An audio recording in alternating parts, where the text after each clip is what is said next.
আন্দোলনকারীদের ওপর গুলি না চালানোর নির্দেশনা চেয়ে রিট।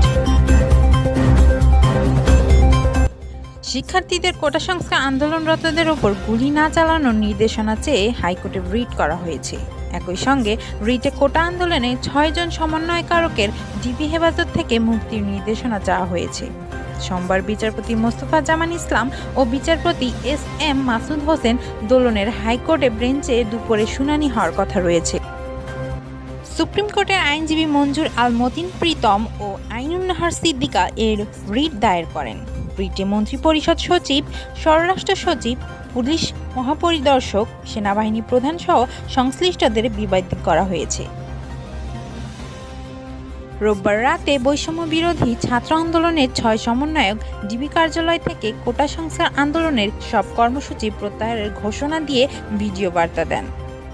পরে এ ঘোষণা প্রত্যাখ্যান করে নতুন কর্মসূচি দিয়েছে সংগঠনটির অন্য সমন্বয়করা। কর্মসূচি অনুযায়ী আজ সোমবার সারা দেশে ছাত্র জনতার বিক্ষোভ ও প্রতিবাদ সমাবেশ অনুষ্ঠিত হবে।